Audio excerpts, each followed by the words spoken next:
Assalamualaikum warahmatullahi wabarakatuh. Selamat sore, salam sejahtera bagi kita semua. Om Swastiastu, Namo Buddhaya, salam kebajikan. Kawan pajak, bagaimana kabarnya? Semoga selalu dalam keadaan sehat walafiat, sehat jiwa raganya dan sehat juga usahanya. Selamat datang di dalam acara Tax Live Direktorat Jenderal Pajak. Sore-sore ngobrolin pajak paling asik sama penyuluh pajak. Cuman di Tax Live mengedukasi, menginspirasi. Kawan pajak, mungkin hari ini hari Senin tanggal 23 Juni 2025, kawan pajak yang bertanya nih, kenapa Tax Live dilaksanakan hari Senin? Biasanya kan live-nya itu hari Kamis gitu ya.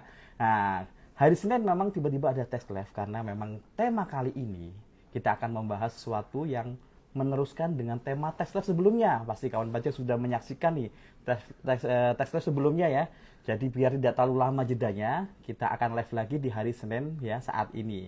Nah, kawan pajak memang di Tax Live sebelumnya di episode 141 ya, yang diadakan hari Kamis minggu kemarin ya, kita membahas salah satu Perdirjen ya, yang merupakan aturan pelaksanaan dari PMK 81 tahun 2024, yaitu Perdirjen nomor 11 tahun 2025, tetapi seri PPh pasal 21. Nah, untuk Tax Live hari ini kita akan melanjutkan ya, tetapi ya pengaturannya di sini Perdirjen yang akan kita bahas saat ini adalah mengenai Perdirjen nomor 11 tahun 2025 tapi seri pajak pertambahan nilai atau PPN. Nah, apa saja yang berubah dalam pengaturan Perdirjen nomor 11 tahun 2025 ini? Bagaimana pelaksanaannya kalau memang Perdirjen ini merupakan aturan pelaksanaan dari PMK 81 tahun 2024, akan kita bahas dalam kurang lebih 30 menit ke depan bersama saya Imaduddin Zauki, fungsional penyuluh dari Direktorat Penyuluhan Pelayanan dan Hubungan Masyarakat Kantor Pusat Direktorat Jenderal Pajak. Dan tentunya saya tidak sendiri, telah hadir nih di sebelah saya ya, narasumber Tax Live ya, yaitu Mas Angga Sukmadaniswara. Mungkin kalau namanya udah terkenal nih kawan pajak ya. Mungkin ada yang followernya Mas Angga Sukmadaniswara di sini ya. Dan Suara 86. Beliau merupakan fungsional penyuluh di Direktorat Penyuluhan Pelayanan dan Hubungan Masyarakat Kantor Pusat Direktorat Jenderal Pajak.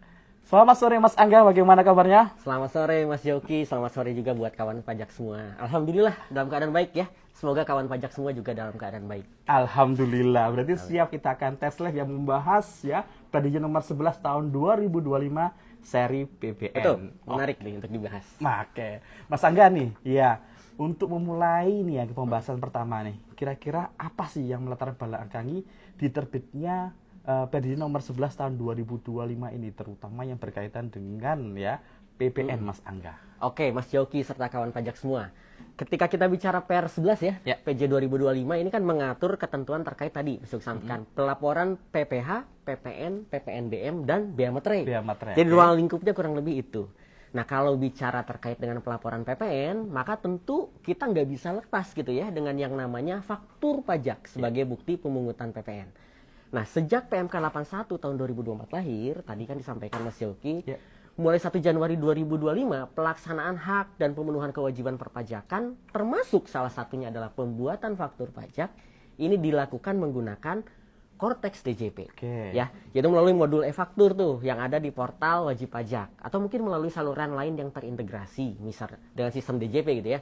Misalnya lewat PJAP, penyedia bisa ya pihak ketiga ya Mas Angga ya.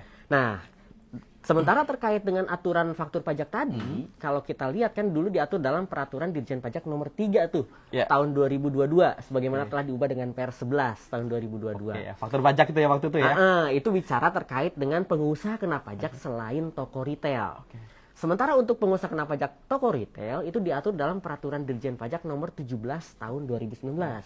Jadi ada dua pengaturan tuh ya. Kalau kita lihat kawan pajak, kita cermati, kedua PR ini itu belum mampu tuh menampung ketentuan terkait dengan pengaturan faktur pajak. Terutama kalau kita bicara perubahan yang ada di dalam Cortex. Tentu kawan pajak melihat gitu ya, banyak sekali perubahan. Nah, maka untuk memberikan kepastian hukum, kemudian juga dalam rangka kemudahan administrasi gitu ya. Dan dalam rangka pelaksanaan Cortex kan tentu perlu ada penyesuaian nih. Terutama terkait dengan ketentuan teknis ini, terutama faktur pajak ya. Dalam rangka implementasi Cortex, maka untuk itulah Per 11 tahun 2025 itu hadir. Oke, jadi pastinya ini harapannya bisa Menjadi menjawab petunjuk nih ya, teknis, petunjuk betul. dari wajib pajak masih bingung nih bagaimana nih pelaksanaan dari PEN 03, kemudian PEN 19, kemudian ada PMK 81 gitu ya. Betul. Ternyata banyak perubahan-perubahan. Nah, biar lebih jelas nih bagaimana pelaksanaannya, terbitlah PER 11 tahun 2025 ini. Dan kalau kita bahas ya Mas Yogi, per 11 itu jumlahnya lumayan banyak gitu ya. Ya, banyak sekali ya. 119 halaman Saya yakin induk. sudah hatam pada semua baca nih ya, tuh. udah baca semua sampai terakhir ya. Ada kurang lebih 1040 halaman lampiran. Nah, Iya. bayangin tuh. Kita baca setebel itu. Nah, makanya di Ditjen Pajak kita kan coba ya ngebahas poin-poin penting nih, terutama ketika bicara masalah PPN di seri ini. Nah, sayang sekali kalau ada kawan pajak yang melewatkan nih, jangan lupa ya. Kalau sudah live, kasih tahu temennya. Mumpung masih di awal, biar bisa gabung dengan teks live kali ini, karena bahas masalah PPN. Baik, Mas Angga nih ya. Yes. Kalau mengenai tadi ya, sampaikan bahwa latar belakangnya kan memberikan kepastian hukum salah satunya ya. Kemudian juga memang mengakomodir bagaimana pelaksanaan pembuatan e-faktur ya di dalam portal DJP ya, atau di dalam Kortek ya, kita ngomongnya di sini ya. Lah bagaimana sih pengaturannya sih untuk pembuatan faktur sendiri di dalam PER 11 tahun 2025, Mas Angga? Oke, nah ini pertanyaan Mas Jauki barusan menjadi salah satu poin perubahan yang pertama nih ketika kita bicara Korteks. Mungkin kita coba kenalin sambut dulu nih ya. Ada sekitar 408 nih yang join Mas Joki ya. Selamat sore. Wah, ramai banget di pertanyaan, juga sudah mulai banyak, nanti kita coba bahas ya. Tenang saja Tenang ya. aja. Kita ikuti sampai selesai. Ajak teman-temannya juga join. Yes, oke, kita lanjut bahasan tadi. Bicara masalah perubahan yang pertama terkait aplikasi tadi Ya, disinggung aplikasi. gitu. Ketika tadi kita bicara PKP, toko retail, PKP selain toko retail, itu kan ada dua aplikasi tuh yang digunakan. Iya. Pengusaha kena pajak toko retail dulu kita pakai aplikasi yang namanya VAT Refund for Tourist. Oke. Ya, sementara untuk PKP biasa, pengusaha kena pajak biasa, kita punya yang namanya aplikasi e-faktur. Ya, dulu ya pakai Yang e-faktur ya, ya. mungkin yang paling umum adalah e-faktur desktop gitu ya, yang kita install tuh. Lapornya pakai e-faktur. Ya, ada web faktur, bisa-bisanya. ada aplikasi e-faktur host to host dan lain sebagainya. Nah, di era Cortex atau era PMK 81 2024 diterbitkan dan peraturan pelaksanaan PER 11, untuk faktur pajak, dua aplikasi tadi kan digabung ya, menjadi satu dalam sebuah modul namanya. Modul e-faktur. Nah, mungkin sering mendengar modul e-faktur kayak gimana sih? Nah, ketika kita buka portal wajib pajak atau buka Cortex, kan ada tuh ya header besar ya di atas ya. Yang warna biru. Yang warna biru tuh. Oke, ada warna biru portal saya, ada e-Bupot, ada e-faktur, ada SPT. Nah, Benar itulah sekali. yang dinamakan istilah modul. Modul. Oke. Jadi modul e-faktur ya itu menu biru yang ada di dalam Cortex DJP. Itu yang dimaksud modul e-faktur ya. Kalau udah taunya Cortex ini yang warna biru nih gitu ya. Itu namanya modul e-faktur, sampai Jadi oleh Mas ada Angga. aplikasi e-faktur dulu kita inget ya. Iya. Kalau di Cortex namanya modul e-faktur. Nah, aplikasi tadi Mas Joki sama kawan pajak semua, VAT Refund for Tourist, aplikasi e-faktur desktop, sekarang beralih semua menggunakan satu modul e-faktur. Oke, biar nggak bingung ya, sini ya, wajib pajak nggak bingung, jadikan satu, semuanya terintegrasi di dalam satu modul e-faktur. Modul namanya. e-faktur, betul. Itu yang pertama yang Iya. berubah. Oke, itu yang pertama yang berubah nih yang diingat kawan pajak ya, mengenai bagaimana sih kepastian hukum, bagaimana juga aplikasi yang digunakan di PER 11 sampaikan adalah modul e-faktur. Nah, kemudian kalau kita ngomong e-faktur pasti nggak akan kita lepas dari siapa nih subjeknya. Nah, siapa sih yang bisa menerima e-faktur? Apakah semua orang bisa menerima e-faktur? Karena saya sendiri sebagai karyawan, saya buka, kok ada ya modul e-faktur ya? Ini yang menarik. Apakah bisa bikin, berarti saya bisa bikin faktur dong. Nah, ini harus disampaikan nih, biar Betul. nggak salah paham. Iya, memang di dalam Cortex semua yang memiliki akun Cortex gitu ya, baik itu pengusaha kena pajak ataupun non pengusaha kena pajak, tersedia modul e-faktur. Namun pertanyaannya, apakah semua orang yang memiliki menu itu bisa membuat faktur pajak? Kan jawabannya enggak ya. Kita kembali lagi ke siapa yang berhak untuk menerbitkan faktur pajak, yaitu pengusaha yang sudah dikukuhkan menjadi pengusaha kena pajak. Oke, itu yang pertama ya. Jadi sudah dikukuhkan dulu sebagai pengusaha kena pajak. Nah, mungkin pertanyaannya adalah apa syaratnya nih? Apakah ada perbedaan syarat nih antara yang lama dengan yang baru gitu ya, dengan PER 11? Dulu ketika kita bicara pembuatan faktur pajak elektronik atau kita istilahnya e-faktur, kan pengusaha kena pajak bisa menerbitkan faktur kalau dia satu memiliki akun pengusaha kena pajak yang aktif, ya kan? Akun PKP-nya telah diaktifasi. Ya. Kemudian yang kedua, memiliki sertifikat elektronik untuk tanda tangan elektronik ya. Melekat ke badan ya? Kalau perusahaan berarti melekat. sertelnya badan. Badan. Tapi ketika pengusaha kena pajaknya adalah orang pribadi, berarti melekat sertelnya orang pribadi. Oke. Dan yang ketiga, yang dulu mungkin rame-rame kawan pajak minta gitu ya, baik itu secara online ataupun ke kantor pajak, itu permintaan jatah nomor seri faktur pajak. Oke, itu dulu. Iya, itu dulu ya. Itu dulu. Minta dulu di awal tahun harus minta, kalau kelewat nggak bisa mundur kan itu ya. Kalau udah habis jatahnya ya Habis jatahnya minta lagi gitu minta ya. lagi gitu ya. Dan itu dibatasi juga ya. Oke. Ya itu kan di era lama ya. Era lama. Kemudian di era Cortex dilegalisasi dengan Per 11 tahun 2025. Syarat pengusaha kena pajak bisa menerbitkan faktur itu hanya dua sebetulnya. Iya. Satu, memiliki tanda tangan elektronik. Oke. Tanda tangan elektronik sendiri kan ada dua ya.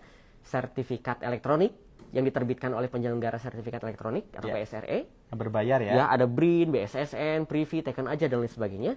Dan ada juga tanda tangan elektronik yang tidak tersertifikasi, yang gratisan, yang dikeluarkan oleh Direktorat Jenderal Pajak. Istilahnya adalah kode otorisasi DJP. Iya. Jadi mau pakai sertel yang berbayar boleh, pakai kode otorisasi yang gratisan dari DJP juga boleh, yang penting punya. Dan ini tidak lagi melekat ke company atau perusahaan, kan gitu ya, Mas Yoki ya? Iya. Tapi melekat ke personal siapa yang menandatangani faktur atau personal siapa yang menandatangani SPT masa PPN-nya. Oke, jadi nggak lagi, kalau badan nggak melekat ke badan lagi ya. Betul. Tapi pengurusnya tadi. Ya, gitu ini siapa yang menandatangan, itulah yang harus punya sertel pribadinya. Oke. Itu yang pertama. Yang kedua syaratnya adalah memiliki akses untuk membuat faktur pajak. Oke. Karena tadi seperti Mas Yoki sempat singgung bahwa non pengusaha kena pajak, orang pribadi biasa pun ada tuh modul e-fakturnya. Modul e-fakturnya ada. Bedanya dia tidak bisa menerbitkan pajak keluaran karena buttonnya mati, button buat fakturnya. Nah, button buat faktur itu akan hidup ketika dia sudah memiliki akses untuk membuat faktur pajak. Oke, Terutama jadi untuk PKP. kawan pajak nggak usah khawatir ya kok di modul Cortex saya ini tiba-tiba ada modul e-faktur. Jangan-jangan saya bisa bikin e-faktur. Artinya sampaikan Mas Angga tadi ya, harus memang ada memenuhi syaratnya nih sebagai pengusaha kena pajak, memiliki tanda tangan elektronik. Mau tanda tangan elektronik jangan lupa, semuanya itu harus punya tanda tangan elektronik yang punya NPWP ya. Iya, Tidak hanya tanda tangan yang punya tanda tangan e-faktur ya sebenarnya ya. Dan semua orang pribadi yang memiliki NPWP harus punya tanda tangan elektronik. Karena Semuanya. toh nanti SPT tahunan 2025 kita sudah memakai tanda tangan elektronik dan menggunakan Cortex. Iya, biar nggak salah paham nih, siapa tahu ada kawan pajak yang nonton nih, saya nggak perlulah bikin tanda tangan elektronik nih, ntar aja bikin akunnya gitu kan, saya nggak perlu tanda tangan faktur saya di kantor. Tapi ini penting karena nanti kawan pajak juga ada kewajiban lapor SPT tahunan. Jadi segera aktivasi akun Cortex-nya dan segera buat tanda tangan elektronik. Seperti itu ya Mas Angga ya? Betul. Oke, itu yang kedua nih kawan pajak ya. Kemudian yang ketiga tadi disampaikan ya bahwa memang di Per 11 tahun 2025 ini juga memberikan kepastian hukum mengenai identitas di sini ya, bagaimana nanti pembuatan e-fakturnya. Nah, apa yang berubah nih Mas Angga untuk identitas, terutama saya baca-baca ini mengenai alamat tempat kegiatan usahanya. Yes. Nah, yang menarik lagi ketika kita bicara Per 11 gitu kan dicetakan faktur Cortex. Faktur pajak di Cortex kan ada identitas penjual, ada identitas pembeli gitu ya. Di identitas penjual itu ada dua kolom tuh. Kolom sebelah kiri atas dan ada kanan atas. Oke. Nah, ketika bicara masalah tempat kegiatan usaha atau sebelum era Cortex kita kenal dengan cabang gitu kan ya. Sekarang kita tidak ada lagi cabang, ada yang namanya tempat kegiatan usaha. Maka kalau dulu kita bicara di Per 03 2022 sebagaimana diubah dengan Per 11, itu kan ada kewajiban mencantumkan alamat tempat kegiatan usaha yang sifatnya mandatori alias wajib. Wajib ya. Yaitu jika pembelinya di kawasan tertentu dan mendapatkan fasilitas PPN tidak dipungut. Jadi ada kewajiban untuk mencantumkan alamat TKU, tempat kegiatan usaha. Nah, di dalam Per 11 tahun 2025, pencantuman alamat TKU tadi sifatnya adalah ada yang mandatori, ada yang opsional. Nah, di sini nih agak menariknya nih. Jadi pengisian alamat TKU ini itu bisa digunakan baik oleh si penjualnya ataupun si pembelinya. Kita bahas dulu dari sisi penjual nih. Identitas yang paling atas tuh kalau di faktur pajak. Ketika kita bicara penjual, pengusaha kena pajak penjual, maka alamat tempat kegiatan usaha itu wajib digunakan atau ditulis jika penyerahannya berupa barang kena pajak kepada turis asing yang memiliki paspor yang dilakukan di lokasi tempat kegiatan usaha PKP toko retail. Toko tertentu ya. Nah, jadi PKP toko retail gitu ya yang menyerahkan BKP tertentu kepada turis asing. Nah, maka alamat TKU itu wajib. Harus diisi ya. Sementara kalau bukan PKP toko retail, maka pengisian NITKU-nya, alamat TKU-nya itu sifatnya opsional. Nah, biar lebih jelas kita coba kasih contoh mungkin ya, Mas Joki ya. Contohnya nih ya. Kita coba kasih contoh. Misalnya gini, Mas Joki punya toko, PKP toko retail nih. PTA, tempat kedudukannya misalnya di Jakarta. Ya. Gitu ya. Kemudian PTA ini dia punya toko retail di Bali. Cabangnya ya. Cabang. Dulu istilahnya cabang kan. Toko retailnya di Bali. Nah, kemudian di Bali ini, si toko Bali ini punya transaksi atau melakukan penyerahan ke turis asing yang dia menunjukkan paspor. Kan secara ketentuan ada VAT refund for turis gitu ya. Maka nanti toko retail di Bali saat menerbitkan faktur pajak, dia harus menulis nama dan NPWP-nya PTA gitu ya.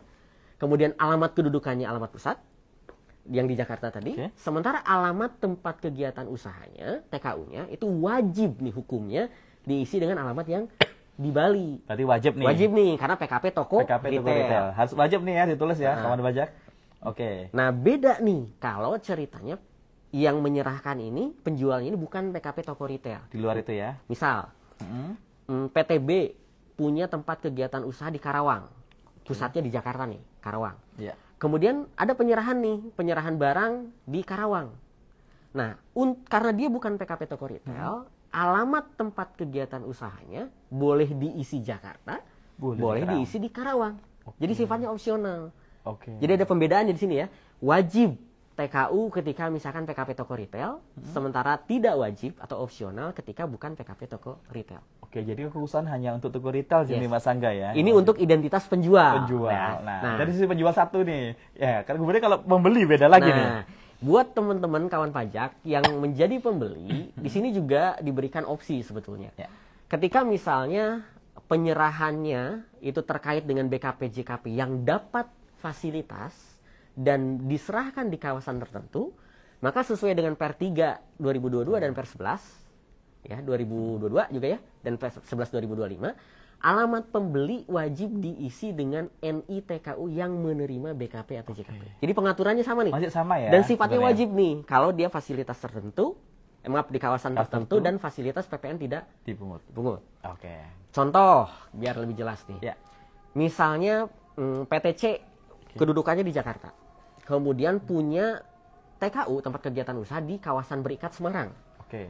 Kemudian jika ada penyerahan barang atau jasa yang dilakukan di kawasan berikat tersebut, kemudian dapat fasilitas PPN tidak dipungut, maka alamat di faktur pajak di identitas pembeli itu wajib diisi dengan alamat yang Semarang. Di Semarang, karena memang penyerahannya di Semarang ya BKP-nya ya. Nah, beda nih kalau misalnya penyerahannya tidak mendapatkan fasilitas PPN tidak dipungut. Atau misalnya mendapatkan fasilitas tapi tidak di kawasan tertentu tadi gitu ya. Maka alamat tadi bisa diisi dengan alamat kedudukan.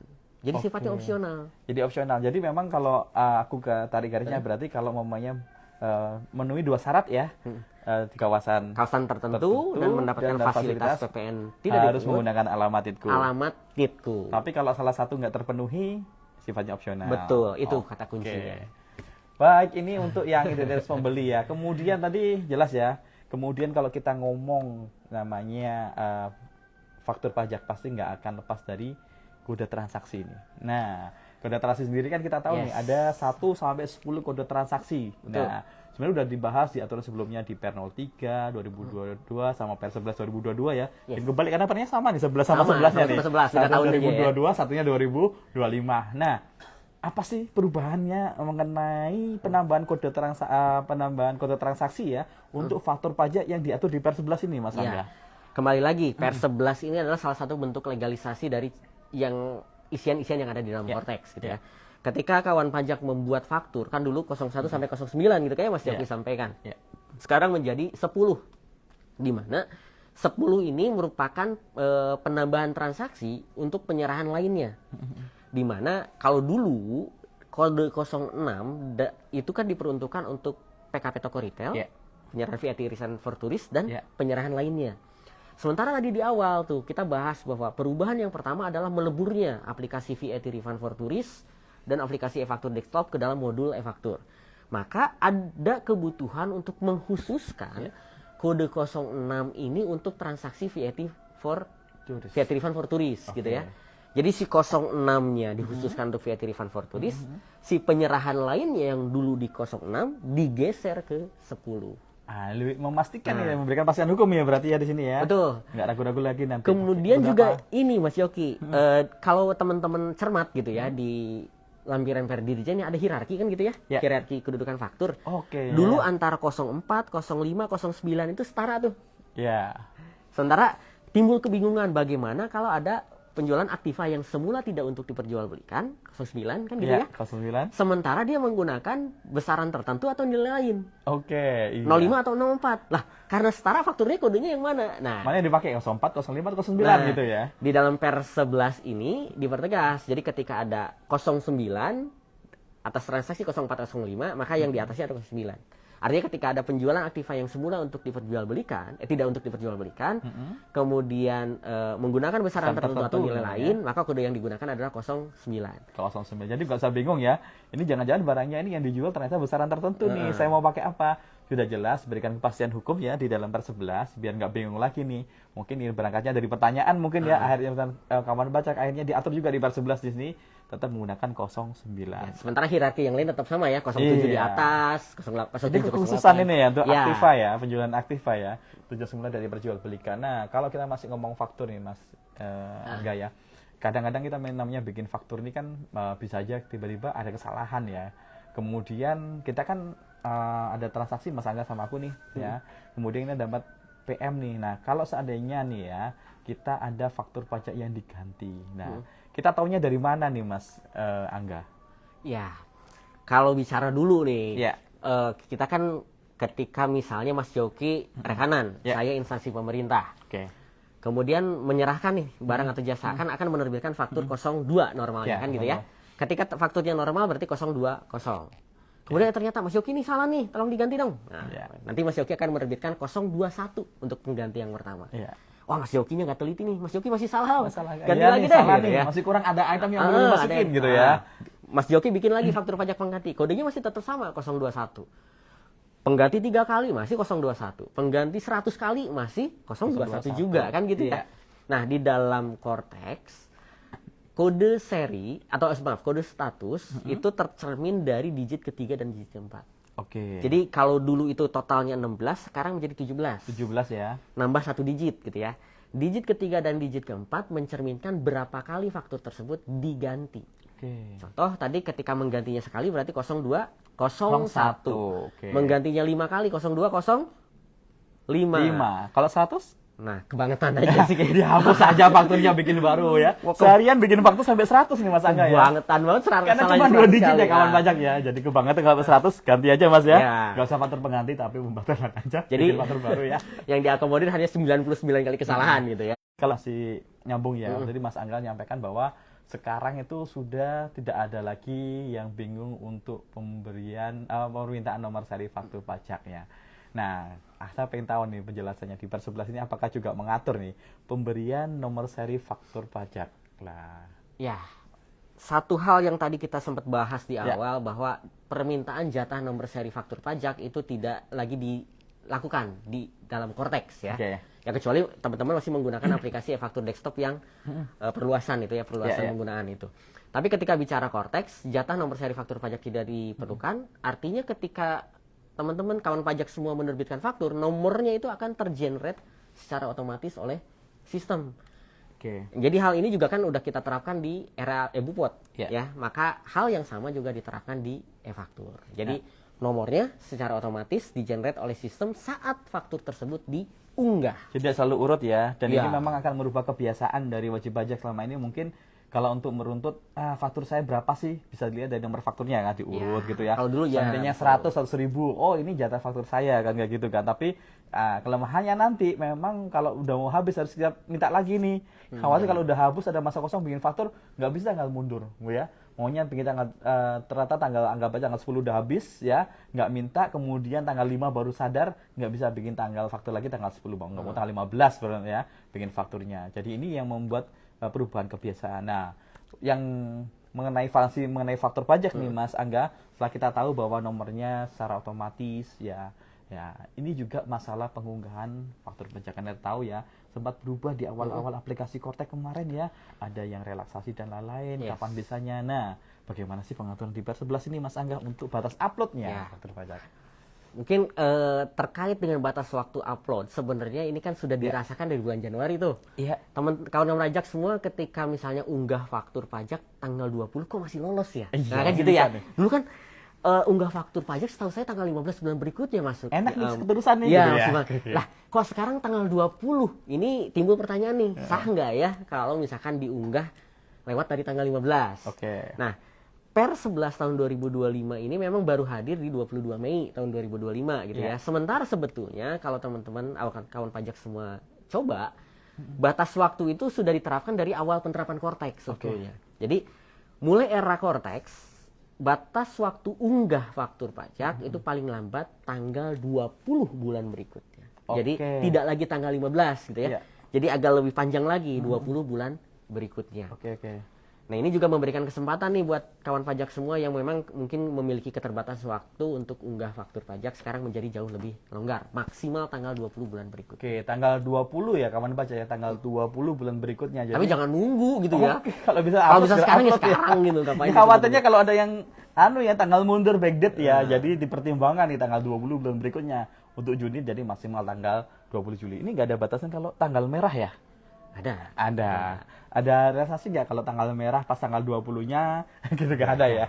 Oke, karena upload ya ini bukan lapor. Oke, Mas Angga masih mengenai faktur pajak nih ya. Kemudian tadi disampaikan bahwa tadi ada pengaturan mengenai PKP Toko retail. Iya, toko retail tadi disampaikan. Nah, apa sih pengaturan yang terbaru Mas Angga dari PKP toko retail ini yang diatur di Per11 Mas Angga? Iya, kalau tadi kita bicara di awal bahwa pengusaha kena pajak toko retail kan dulu menggunakan aplikasi VAT Refund for Tourist, sekarang menggunakan modul e-faktur. Ya. Nah, berarti dari perubahan yang ke berapa nih? Ke-8 ya? Ya. 8 ini adalah si PKP toko retail saat membuat faktur pajak, kalau dulu menggunakan aplikasi e-faktur VAT Refund for Tourist, sekarang melalui modul e-faktur Kortex.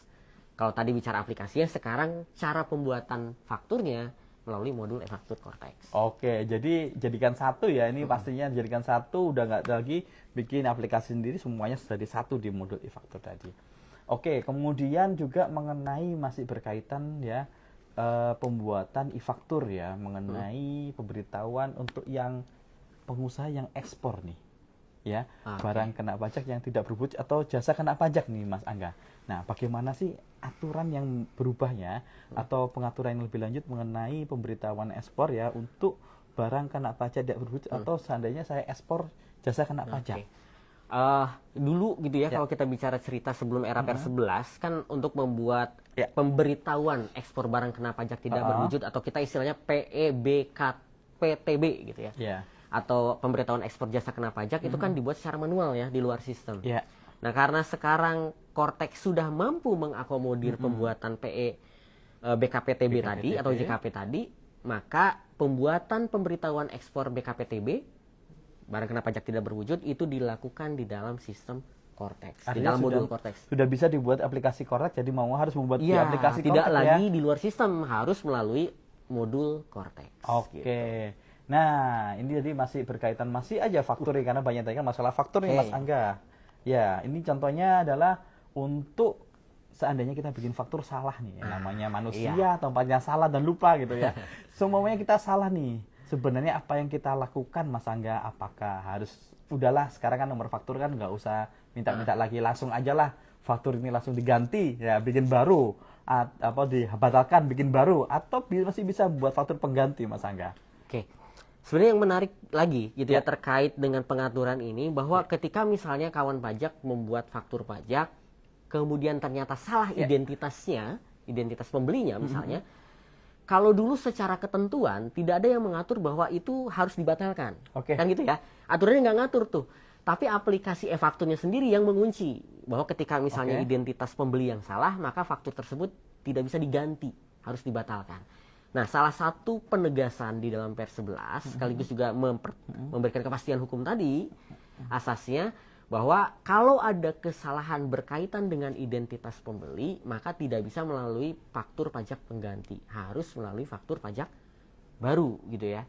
Jadi semua bisa diganti kecuali berkaitan dengan identitas pembeli. Oke. Nah, mungkin itu sih. Ya. Oke, Mas Angga, ini masih pertanyaan banyak nih kalau kita lihat ya. Oke ya. Oke, jadi kalau kita langsung kita coba jawab pertanyaan ya Mas Angga ya. Sepertinya ini banyak sekali pertanyaan-pertanyaan ya dari kawan pajak. Coba nih ya saya cari nih. Oh, ternyata banyak yang nah ini dari U-nya berapa nih? 1, 2, 3, PP07. Yup 07 ya. Pertanyaannya ini masih berkaitan dengan yang kita bahas ya. Jika lupa menerbitkan faktur dan sudah lewat tanggal 20, maksud tanggal 20 bulan berikutnya ya, maksudnya. Apa solusi dan konsekuensinya nih Mas Angga?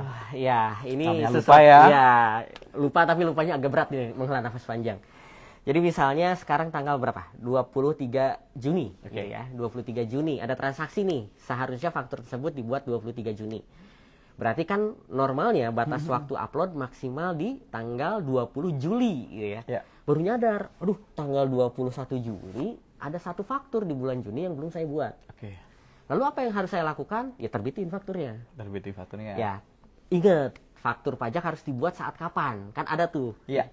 Saat harus diterbitkannya faktur pajak, saat penyerahan BKP, JKP, atau saat penerimaan pembayaran, mana yang lebih dulu dan seterusnya lah. Termin ya, kalau termin bayaran termin ya, gitu ya. Intinya kata kuncinya adalah faktur pajak harus dibuat saat seharusnya faktur pajak tersebut dibuat. Oke. Kalau ternyata lewat batas waktu unggah tanggal 20 bulan berikutnya, mau tidak mau kan berarti nggak bisa menerbitkan faktur di masa pajak tersebut, kan gitu ya. Ya. Artinya ada kemungkinan faktur pajaknya terlambat dibuat. Nah, impact dari faktur pajak terlambat dibuat adalah tentu ada sanksi administratif. Ya. Pasal 14 ayat 4 Undang-Undang KUP, 1% dari dasar pengenaan pajak. Jadi lumayan tuh konsekuensinya ya, 1% dari DPP. Iya. Karena lupa, jadi harus kena sanksi sebesar itu. Maka pastikan kalau ada transaksi yang harus dibuatkan faktur, segera buatkan faktur dan segera juga unggah, jangan sampai nunggu tanggal 20. Iya. Kalau bisa sebelum tanggal 20 dilihat semua nih faktur-faktur yang bulan sebelumnya gitu ya. Segera diunggah biar nggak telat. Kalau udah lebih tanggal 20 nggak bisa lagi upload faktur bulan sebelumnya. Oke, satu pertanyaan lagi ya Mas Angga ya. Ini ada dari Helmi_DRS. Ya. Mana nih? Saya scrolling banyak banget nih pertanyaan. Banyak sekali. Izin tanya, kalau lapor SPT PPN masih akhir bulan kah? Nah, atau di akhir bulan berikutnya kah? Karena tadi kan ada perubahan ya untuk uploadnya tanggal 20 sama tanggal 15. Nah, kalau untuk lapor PPN apakah akhir bulan berikutnya dan gimana? Tambah ini. Kalau tanggal merah lah nih ya atau hari libur nih. Jawabannya masih sama lah dengan pengaturan sebelumnya ya. Itu aja. Ya, ada perubahan. Ini khawatirnya teman baca juga mungkin khawatir nih. Khawatir jangan-jangan berubah juga. Saya belum sempat nih baca nih. Ada 1000 lebih gitu ya. Aturannya belum selesai. Jadi kalau yang berubah hanya tanggal uploadnya Mas Angga ya. Tapi untuk pelaporannya sepertinya sama. Dan ini ada juga usulan Pak. Kedepannya bahas dong. Ada retur via XML. Oke, siap. Terima kasih. Kita coba ya, tampung ya. Bahas retur. Oke, mungkin kedepannya nanti akan kita bahas lagi nanti. Ini banyak juga nih request terkait dengan faktur pajak uang muka atau pelunasan. Wah, ini menarik nih. Nanti terkait centangan nggak bisa ngedit kan gitu ya. Boleh kita agendakan nanti di sana. Oke, kan kita agendakan apa yang ditanyakan silakan usulannya bisa ditulis di sini kawan pajak ya, karena mungkin kami pun juga kadang mengadakan tes live ini juga dari usulan teman-teman yang ada di sini. Harapannya sesuai dengan tujuan tes live ini dibuat, memberikan edukasi yang menyenangkan, yang gampang, jadi kawan pajak tahu nih, oh maksud dari aturan ini bagaimana. Tapi sepertinya sayang banget ya, waktunya sudah lebih dari 30 menit. Oh iya, nggak terasa sudah 35 menit ya. Jadi silakan masih boleh kok ngechat dan lain-lain, karena nanti akan kita sebagai usulan bagi kita semua nanti untuk tes live berikutnya. Notes ya di ini nih, bahasan sebuah terkait faktur pajak uang muka dan retur. Iya, wah ini buat tim berikutnya nih. Tim berikutnya nanti kawan pajak berikutnya nanti akan kita, karena masih panjang kalau kita bahas ini ya. Dan kita memang waktu tes live kita kurang lebih 30 menit. Dan ini udah lewat 30 menit. Oke kawan pajak, jangan lupa ya ikuti terus Tech Live edisi berikutnya, karena nanti kita dengan adanya Tech Live ini harapannya bisa kita belajar, sama-sama belajar ya, dan sama-sama menumbuhkan semangat untuk bisa menjadi wajib pajak yang patuh. Baik, mungkin edisi Tech Live kali ini ya kita cukupkan Mas Angga ya. Kita ketemu untuk minggu depan ya. Sampai jumpa ya. Pajak kuat, BBM sehat, Indonesia maju. Wassalamualaikum warahmatullahi wabarakatuh. Sampai jumpa di tes live berikutnya. Sehat-sehat selalu semua.